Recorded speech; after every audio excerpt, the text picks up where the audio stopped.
Bienvenue à la capsule numéro 6 sur la reconnaissance des crédits et transfert de cours. Je m'appelle Fabienne Coudary, conseillère à la réussite étudiante et évidemment, vous avez le contenu de cette capsule détaillé dans le guide du succès étudiant. Pourquoi on fait une capsule seulement sur cet aspect de reconnaissance des crédits et des transferts de cours? En fait, c'est l'objet d'un article, de l'article 8 du règlement des études, parce qu'on veut quand même que tous les étudiants soient sensibilisés à cet article-là, parce que qui sait, ils sont peut-être sans même le savoir éligibles à certaines exemptions ou équivalences de cours, ce qui pourrait permettre d'accélérer leur cheminement dans un programme et même dans un bac par cumul. Donc, j'ai une mise en garde à faire. L'étudiant, là, c'est pas dans la solitude de son être qu'il va déterminer si ou non un cours peut être considéré équivalent ou exempté. C'est pas à l'étudiant à faire cette analyse, c'est au responsable de programme. Pourquoi? Parce qu'il arrive que dans la logique de l'étudiant, qu'un cours ne soit pas un équivalent, quand en fait, il peut l'être. Parce que ça peut aussi être analysé à la lumière pas seulement d'un cours, mais de plusieurs cours dans le cheminement de l'étudiant pour qu'on lui accorde une équivalence ou une exemption. Bon, alors, allons-y étape par étape. La mise en garde, elle est faite. C'est pas à l'étudiant à déterminer si un cours peut être éligible à l'équivalence ou à l'exemption. Vaut mieux toujours valider avec son responsable de programme.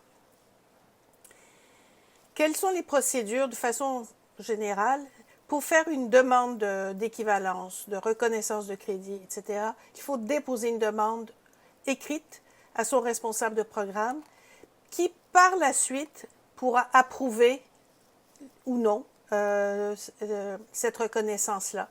Quand il y a reconnaissance approuvée, le responsable de programme va, conformément aux procédures universitaires, va inscrire dans le dossier de l'étudiant qu'il a approuvé, soit l'équivalence, l'exemption ou la substitution.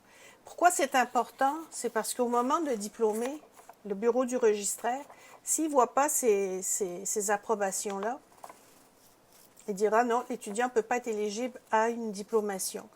Alors, sans vous compliquer la vie, il faut juste comprendre le principe que vous allez demander par écrit à votre responsable de programme via souvent la technicienne à la gestion des dossiers étudiants, là ou le technicien, et en y annexant les pièces justificatives et le bien fondé de la demande.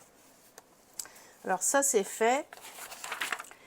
Alors, de façon générale, les crédits sont périmés après 10 ans.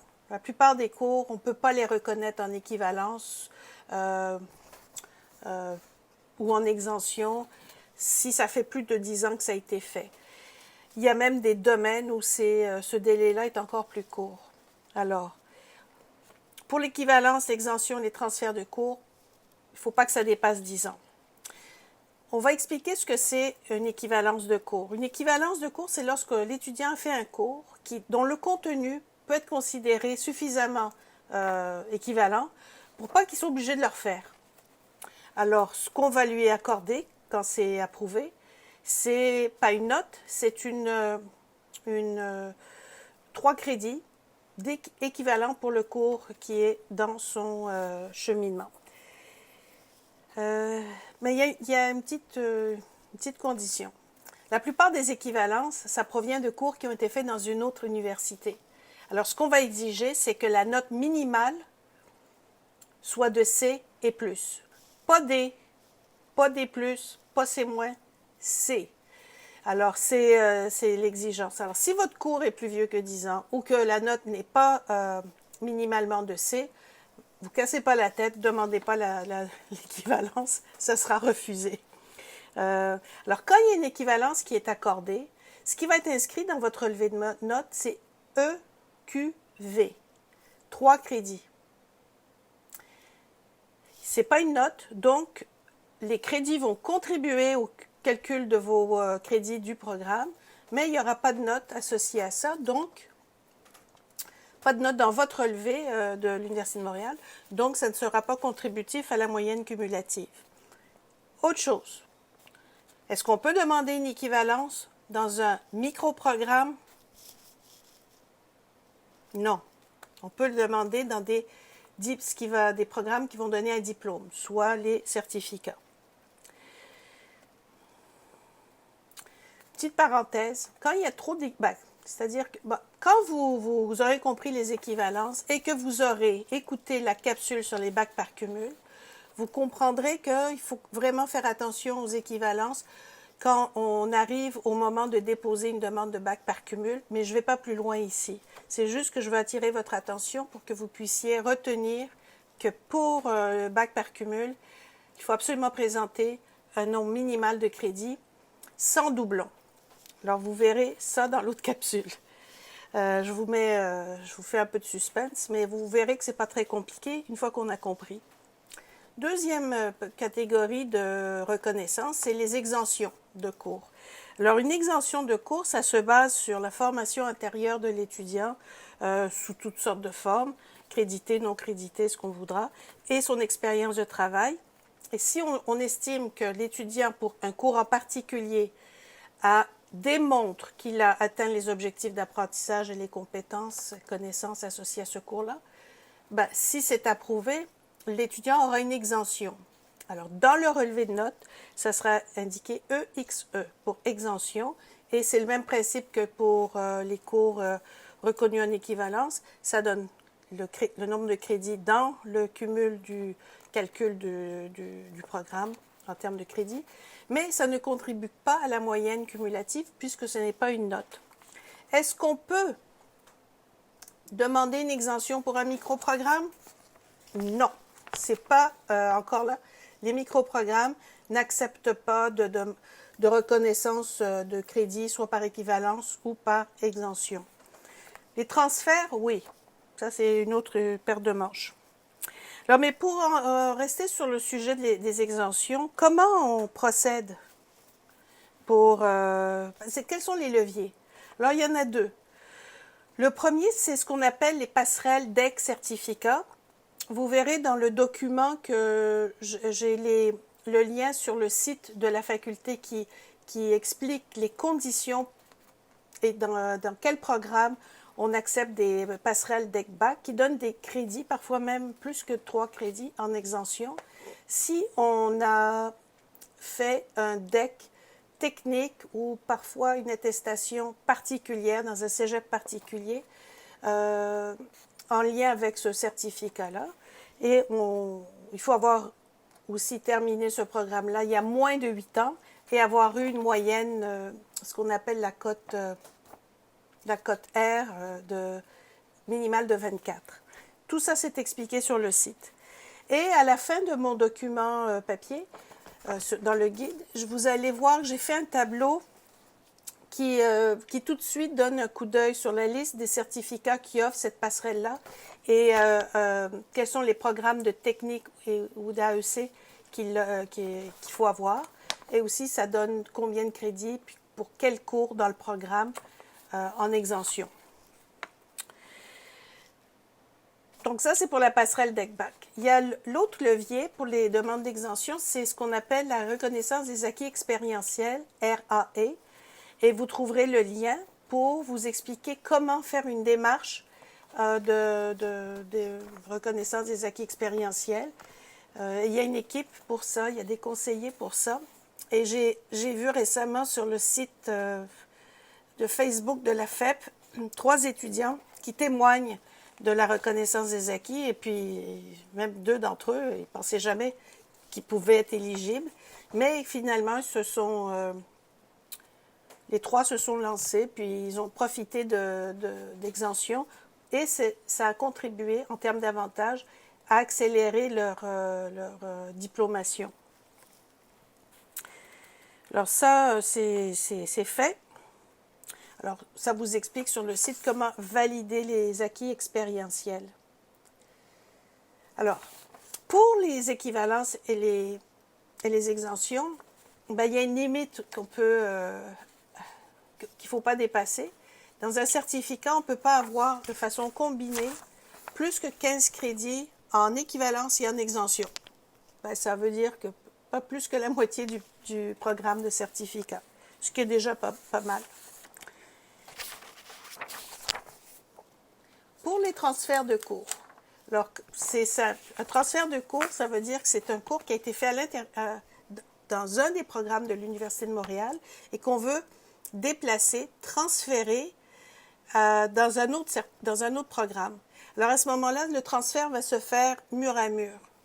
Les cours, le titre de cours, les crédits et la note. C'est encore à son responsable de programme qu'on peut valider. Ça peut se faire plus ou moins automatiquement, mais comme étudiant, je vous suggère de surveiller ces transferts-là. Et la procédure administrative se fait généralement au milieu du trimestre. Mais on peut en faire la demande aussi. Alors, à ce moment-là, non seulement le transfert, le cours qui va être transféré va contribuer à la moyenne cumulative et aussi au calcul du nombre de crédits dans le programme. Le nombre maximal de crédits qu'on peut demander en transfert, en fait, c'est déterminé par la structure du programme et par la faculté et les objectifs du programme. Mais vous savez, en principe, il n'y a pas de maximum. Si, je ne veux pas commencer à prendre des exemples trop pointus, mais ça, il n'y a pas de limite. En tout cas, dans nos programmes, il n'y a pas de limite. Une substitution de cours. En fait, ce que ça le dit, on substitue un cours pour un autre. Et à ce moment-là, c'est le responsable de programme qui va déterminer si un cours, pour une raison ou une autre, qu'il juge qu'en discutant avec l'étudiant, il n'y a pas besoin de le faire, mais je vais lui permettre d'en faire un autre à la place. Mais ça va être consigné dans le dossier de l'étudiant pour que, comme je vous ai dit tout à l'heure, l'approbation soit là et que le bureau du registraire, quand ils vont vous diplômer de votre diplôme, ils ne disent pas il n'a pas fait tous les cours du programme. Mais s'il y a une substitution, ça veut dire que c'est correct. Alors, le relevé de notes, lui, fait état de la substitution qui a été accordée. Aussi, dans les situations, j'en parlais rapidement dans une capsule précédente, c'est sur les cours qu'on autorise à faire par entente interuniversitaire, les cours dans une autre université, mais qui comptent dans notre programme et qu'on fait comme si c'était dans notre structure. Il y a des ententes pour ça. Alors, quand il y a une entente d'inscription interuniversitaire, nécessairement dans le relevé de notes, il va y avoir une forme de substitution, parce que ce n'est pas un cours qui est fait chez nous à la faculté, mais d'une autre université, mais qui est reconnu en substitution. Et là encore, la note va compter, le nombre de crédits aussi.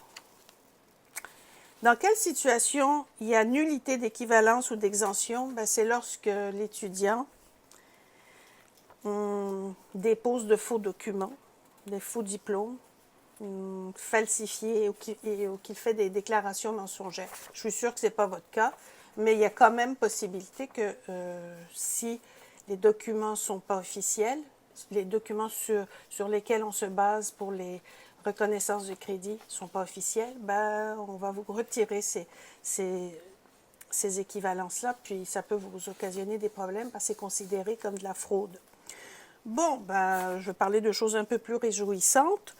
Je veux revenir sur la notion de transfert de cours quand on est à l'intérieur de l'université et aussi sur les équivalences de cours.